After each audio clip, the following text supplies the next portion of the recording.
has done something interesting that I've not seen elsewhere, which is a special improvement district. In other words, I've seen maps where they've been very convoluted.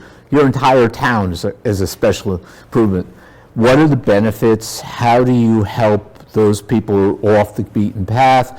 Is it fair? In other words, somebody paying taxes on Washington Street or whatever you call it into the system, as opposed to Jackson Street or Jefferson or someplace. How do you, what's the system look like, and how do you make it fair for everybody? So I think the reason, for people that don't understand or don't know what this is, we have a special improvement district, and we just approved this 2 months ago. The city has tried this a couple times and didn't get approval for it. When you look at Jersey City, all of the flourishing areas, economically flourishing areas of Jersey City has a special improvement district. So what it ultimately does is it assesses commercial property owners that put money into kind of a pot, and all of that money is spent to benefit our commercial properties. So this is a huge success for Hoboken, and the reason for that is we have not had historically in the last decade or so any focus on economic development in Hoboken, and if anything, we've done a number of projects that have had a really detrimental impact on our businesses. Washington Street is probably the biggest one, where our businesses weren't even considered, along the way. So I think that if we expect that the local government of a city of our size is going to focus and solve economic development, I think that's an unreasonable expectation. I think the opportunity really to put economic development into the hands of our commercial property and business owners is actually amazing for Hoboken. In terms of fairness, it's not finalized yet, but when I'm on the board of that. I've been working for the last 18 months with local business owners. Mayor Bala actually asked me to be the council person on it because he knows how passionate I've been about it.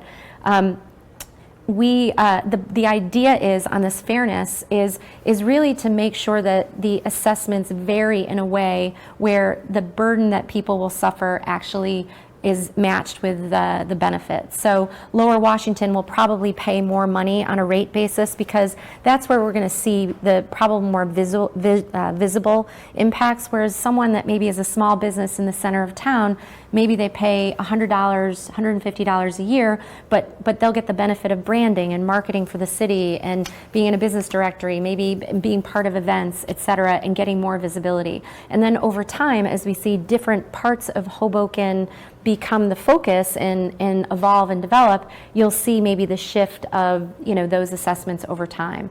But at the end of the day, this is really a business and commercial property controlled effort that's going to be a partner with our city, and there's no plan B, and I'm just super excited about it. So we have one more vote probably at the next meeting that I'm hopeful will be passed again. Okay. Well, we did get a question from Facebook, but it had nothing to do with you. It's wondering where Nora is, and frankly, we don't know. But, she's somewhere out there, and I hope she's listening because it's very informative. But if she shows up, we'll ask her questions too. Great. But I don't think so. Parking. Yes. The number one problem for many of us. Yeah. One of the criticisms, and it comes from outside of Hoboken, but somebody who works in Hoboken mentioned it to me, and the fact is there's not a lot of street parking, and yet you have these parking structures that largely go unused. Yeah. How do you encourage people to start using those facilities, and what other means are at your disposal to improve parking or make people use other means of transportation?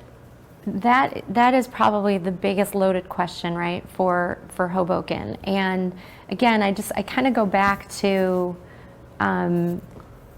we just have not taken ever a strategic approach to, like a holistic citywide approach to parking issues. We kind of take things on a one-off basis, but one impacts another. We did citywide parking meters. We attempted to raise parking rates to make them a little bit more rational for our location relative to New York City. We have our municipal parking garages that are only a couple in the city on our website, but we don't even refer to all of the private parking garages that are, citywide. We don't have partnerships with our private parking garages to do what we can to maybe get discounts for Hoboken residents. There's a lot that we should be talking about, but on more of a holistic basis. And we have to weigh the bringing more cars into Hoboken versus the need for parking, right? There are kind of two schools of thought. If you build parking garages, then people will come with more cars. The other school of thought is if you don't build parking, they're going to come anyway, and they're going to park on the street, and they're going to be competitive. And I actually don't know the answer to that, but I feel as though as part of this special improvement district, one of probably the most important aspects that we're going to look to partner with the city is trying to understand how we can have a partnership around parking, so we can attract people to come shopping and to come to our restaurants and be able to support our local businesses, but give them a place to park more affordably, or to park more affordably. So I think once we have this special improvement district, we're actually going to be able to have that more of a strategic approach. The benefit of having a citywide special improvement district will be having that advocate that can sit down and say, we've done an inventory of all of the private garages, and how about we do something with the city where if you validate parking and we have kind of a comprehensive parking plan and bring all of those resources kind of together to bear. So it's a really complex project or a complex issue that touches so many aspects of Hoboken, and it really requires kind of looking at the whole thing holistically, and that's something, quite frankly, that's something that I advocated for to be part of our master plan re-exam process a year ago, and they chose not to do a deep dive into that, so we missed our opportunity there. Now, one of the interesting things about Hoboken is that in each of these elections, the word civility tends to pop up, and this election's no different. There's a lot of an undercurrent of anger and distrust. And how do you build, we talked about you work together with a lot of the council people and you talk a lot, but there's also this sense of building trust with the administration, because people don't trust this administration. I don't completely understand why. And some of the council people don't trust each other. How do you deal with that? How do you return to some sort of where we're not enemies and we're not mortal enemies? How do you tone down that civil discourse? I can't speak for everyone else. I can speak for myself. Like, my own campaign that I'm running is civil, is focused on the issues, is fighting for what's best for Hoboken all the time. I'm a loud voice and a loud advocate for all that is good and right for Hoboken, and I'm a loud voice that will fight anything that's not good for Hoboken. And I hope that through good government, transparency, I communicate more with people in Hoboken than probably any other elected official in Hoboken. And that's the part that I can play in it. There's always a lot at stake in elections. I think there's a lot at stake for Hoboken. In the second ward election, I feel like I've been a large and good contributor and a good advocate for the residents of Hoboken, and I think I bring a unique skill set versus some other skills that other council members bring, that if I'm not reelected, the city won't have the benefit of anymore. And I'm not a big self-promoter, but I think I do bring a certain a very specific benefit, as well as just being interested in, fighting for Hoboken. But there's stakes at a higher level, and unfortunately, because of those stakes, personal interests, career politicians, those kind of things, it's very difficult to undo that, because certain political strategies are us versus them. You're either on my team or you're not on my team. That's not my personal strategy, or not my political strategy or my personal strategy. And I think that can be incredibly divisive and incredibly damaging to our community. It's what happened during our mayoral campaign a couple years ago. And, my biggest wish is that we get rid of that divisive rhetoric and we have much more of a unifying rhetoric. I'm hopeful, but I'm not expecting it over the next couple years, unfortunately. Well, just sort of a follow-up onto that, since Did I not answer Frank your Rea question? Poopy is next week, has got a hearing to get a new trial. Yeah. He's trying to go Yeah. get a retrial. And the problem is he's become symbolic with the dishonest part of election. Pay to place part of that process. How do you keep these elections honest? I mean, is Listen, there... I go ahead. will, we're in a different world now with social media and having to be accountable to the public, right? And you literally can only do so much. The average person, the average Joe Q public doesn't want to hear about that, right? The average Joe Q public wants to know that their elected officials are working on making their streets safer. They're working on, every issue that's important to them. But sometimes it's important to let them know that the one thing that's going to keep your elected official from being able to do that is something nefarious, right? And they need to be aware so that they can respond as necessary, if necessary. So I've been fighting voter fraud since my 2015 election, and 2 of the 3 candidates that I backed they won in the polls, and after both by mails they lost. And my head about spun off because I just couldn't believe it. And I did a bunch of research. I got involved in a voter recount.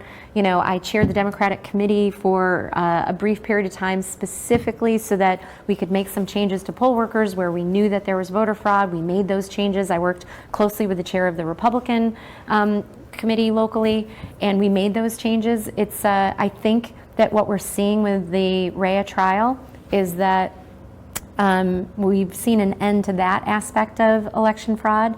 I think, and I'm just hopeful that, everyone in the community is on the lookout for different ways that we have the nefarious and unfortunate influences in our elections. It's happening right now. So in your monologue or your introduction, you talked about your accomplishments. Yeah. Okay, you got 4 years ahead of you if you get elected. Is there a roadmap of things you want to accomplish during those 4 years? Yeah, I would say, my goal is to get people to stop at stop signs at every intersection in the city of Hoboken. I know, but you know what? But I'm incredibly hopeful with Vision Zero. I'm incredibly hopeful just with the, I would say Vision Zero as the framework that we can all work off of to make those changes community-wide. I'm excited about the aspect of Vision Zero that requires the engagement of the community, because this isn't about just making changes to streets. This is literally about getting every member of the public to step up and say, I'm going to do my part. I'm sharing in the responsibility of street safety. And so that's probably one big goal. I would say the second big goal is everything relating to making sure that we are getting the right development for Hoboken.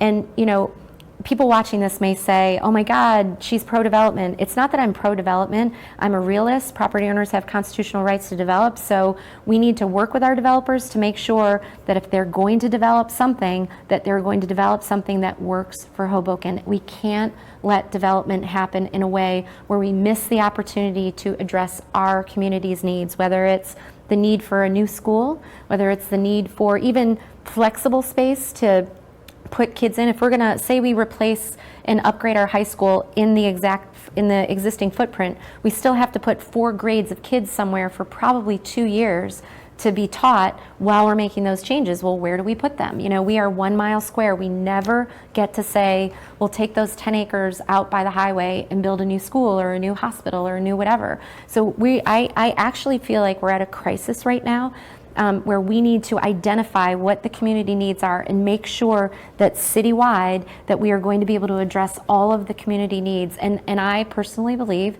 that the development community is going to be the major source of paying for that, because if our development community doesn't pay for it, then Hoboken taxpayers will. So we need to be really thinking, like, realistically, what is the vision for Hoboken and how do we achieve all that we need to achieve? This city council that's being elected in this election is going to be making incredibly important development decisions that have been delayed for a decade. So people need to be thinking about who they're going to vote in every single ward, and they need to pick the person that they feel is best suited to make sure that we're going to deliver the right development decisions for Hoboken, because they're going to impact us for a generation to come.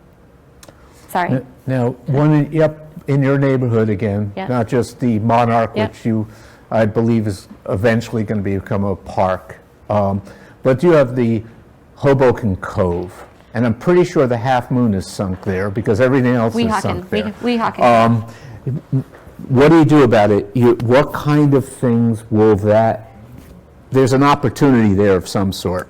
I mean, besides this, you can't lift the boats out of there, but you Yeah. can do something else with that. Yep. There's a waterfront there. It's Yep. something that's just sort of seems forgotten. What vision do you have for that? So a couple things. First of all, in the second ward, we do have the Hoboken Cove that you originally said. That's the one that's right next to Union Dry Dock. Weehawken Cove is actually the one Oh, that I'm- is. I'm No, it's thinking of okay. I just Weehawken. wanted to let everyone know we actually have both Hoboken and Weehawken Coves in the second Okay, ward. I'm thinking And- of the one behind the Yep, Tate Building. Yep, Okay, and great. listen, they're both sacred and important for Hoboken for different reasons. Right. The Weehawken Cove has huge historic significance. Henry Hudson, his first point of landing, I might get this wrong, was in the Weehawken Cove, where he triangulated his location for the first time, which I think is incredible, and I actually only recently heard that. The Weehawken Cove is the boats that are in there. I'll address first. Basically, what we believe that happened is the Lincoln Harbor marina emptied out the boats that had been abandoned there. When they emptied out their entire marina, we suddenly had 7 or 8 boats just land in the Weehawken Cove, and that's where we believe the source came from. A number of them some of them have been pulled out, some of them have sunk, some of them are still floating and probably going to sink in the next storm. The challenge is there's jurisdictional issues there, but at the heart of it, it's actually very costly to remove those boats. When they're floating, they probably cost $10,000 a boat. When they've sunk, they probably cost $30,000 or more. They're stuck in the muck.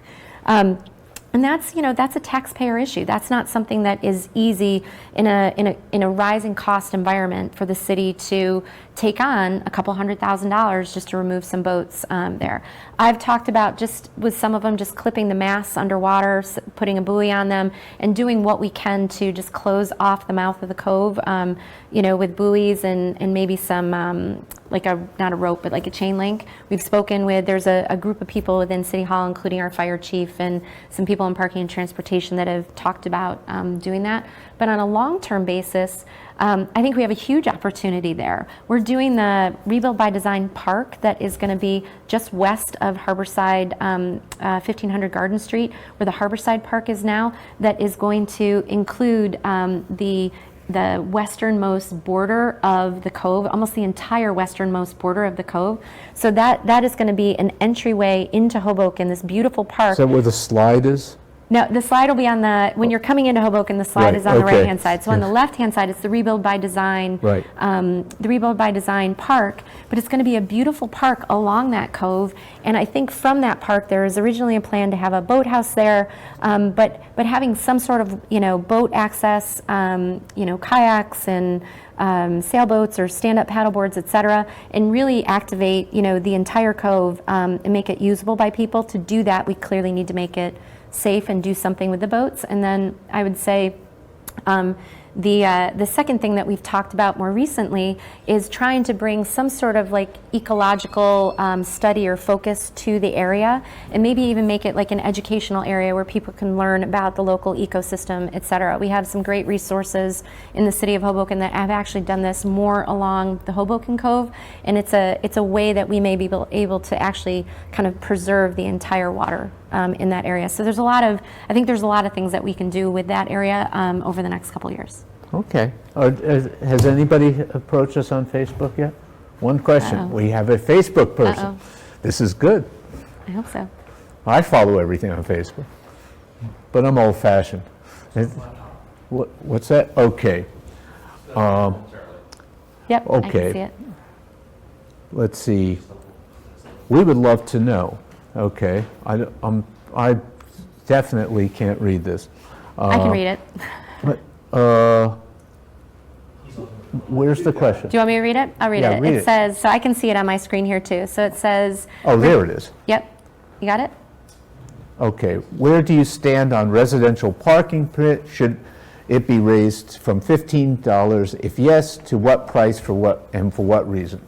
So the answer is, I definitely am supportive of raising the $15 parking permit. It is, and even, when I talk to, I don't think I've spoken to one resident in the city of Hoboken that has said, don't raise it some level. The question is to what level? The question is to what level, and the question is to how does it apply to different people within our community, and how does it apply to the number of cars, in a household. And I think we need to price it, definitely increase it. I don't know the exact number. We've talked about as low as 50. Some people have said 350. I think that's probably too high, but somewhere in the middle. I would say for a second car, it should be significantly higher. We should be doing what we can to incentivize people not to have a second car, or to encourage people, if they're going to have a second car, to just park it in a garage. If they can afford a second car, put it in a garage. Someone recently came up, it was on Twitter, maybe it was one of our Bike Hoboken people, mentioned the idea of pricing it based on the size of the car, which I thought was very interesting. So if you have a smaller car, your parking permit could be lower. If you have a giant, whatever one of the giant, huge SUVs are, maybe You mean a Humvee? a Humvee. Yeah, Actually, right. Humvees I don't even think are the longest, okay. but maybe some of the big, really long cars that effectively are taking up more spaces that you Okay. charge more. So I'm definitely ready to sit at the table and make that change, and I think we should be making that change sooner than later. Now, Hoboken is one of the few places that has done a survey of available parking. And do you know what that figure is by any chance, of how many parking goodness. spots are actually available in the? How many parking spots in the entire city, or Yeah. just on the street? Yeah, street parking. Well, I don't think, we have something like 9 or 10,000 spaces and 15,000 parking permits. So I don't think there's available Right. parking spaces on the street at all. We have way more permits than we do spaces. One of the How's discussions. that work? I know, right? You know what? Because there's a lot of people that have a car that has a parking permit, but they also have a spot in a garage, right? So they do okay. have a place to put their car. And one of the recent conversations I've had with our parking director, Ryan Sharp, is doing something to actually reduce the number of parking permits. Another topic we've talked about is trying to figure out a way, if it's possible, I'm not sure how it's possible, if someone has a deeded spot in a garage, to not allow them to have a parking. Yeah, Jersey City does that. Yeah, In Ward E, they have required, if you have available parking in your building, you're required to take it, and you're not allowed to get a permit. That's interesting. I still think we need to understand that better, and the nuances of how they do that. I'm definitely open to whatever we can do to make that balance. And I know when people are watching, there's going to be some people saying, well, wait a minute, I'm on a fixed income, I can't afford a higher parking permit. I think that we have to give considerations to people that may be lower income, that we don't want to make it more costly for them to be in Hoboken already. And I think, but I think all of us are going to have to make some personal sacrifice around that in order to have a better outcome for everyone in our community. Now, one of the questions we just got is your position on e-bikes, and I presume that means scooters also, and a variety of other modes of transportation that are not conventional cars. And I want to know if they have snow tires. No, Yeah. sorry. But what is your position on those elements that Yeah. in the community? I am definitely supportive of any alternative form of transportation, if as long as they're safe, is what I would say. So something like an e-bike, we see a ton of people using e-bikes. As long as they're riding them safely, they're respectful to others on the road, they're respectful to pedestrians, then I'm 100% supportive for the environmental reasons. It gets cars off the road, and it allows for more efficient transportation, and it supports commuters. As far as scooters, I've been I think I'm the only council person that has been vocal basically on scooters. I originally did vote in favor for the pilot. We were made a lot of promises by the administration from an education standpoint and a safety plan standpoint, none of which were delivered. So since then, every single safety improvement we've seen around the scooter program, I've led every single one of those efforts. I think we have more to do as it relates to scooters. I'm concerned going into the winter. If we're asked to continue that pilot in the winter, I'm probably going to say no for the reason that you kind of joked about, which is I don't know if we've really thought through what a small tire looks like on a slushy street in Hoboken, or we have a snowstorm and they can park anywhere on the sidewalk. Like, what does that look like? I've worked closely with Director Sharp on doing what we can to try and make these programs better and safe for Hoboken. I don't think we're there yet. I'm still willing to try hard to see if we can actually make them safe. I'm meeting with Lime again next week. I've met with Lime a dozen times. I'm meeting with them again to understand what their thoughts are. But if we can find a way to have them be safe in Hoboken, then I will be supportive, and I'm committed to working and rolling up my sleeves and doing what we can to make them safe. Now, I'm not sure about this last thing. Was there a tax increase this year?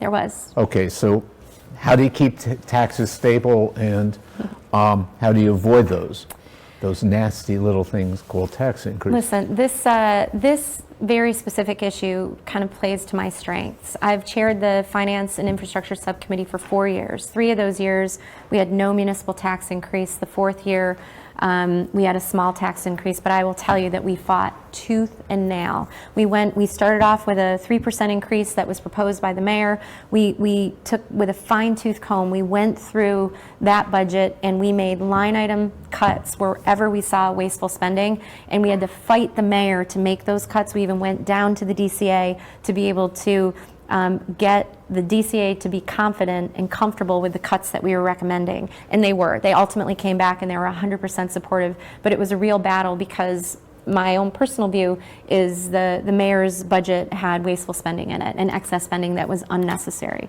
On a go-forward basis, I will tell you it's going to be tough. We had a council meeting last night. We talked about rising healthcare costs, which everyone is plagued with, whether it's a corporation, a municipality, an individual, right? Healthcare is really just kind of drives costs, and that's going to be a challenge for us. The only way that we're going to be able to keep taxes low is to keep focusing on getting rid of wasteful spending and find sources of revenue and find ways for other people to pay for things. So, for example, the Suez contract. If we did not enter into that Suez contract, you would have seen the city of Hoboken residents having to pay $30 million more to upgrade our water system, and now they don't have to pay that. So we should be looking all over the place for the best economic deals, and the city historically has been terrible at that, and that's been one of my strengths and my focus. Back to the Lime scooters.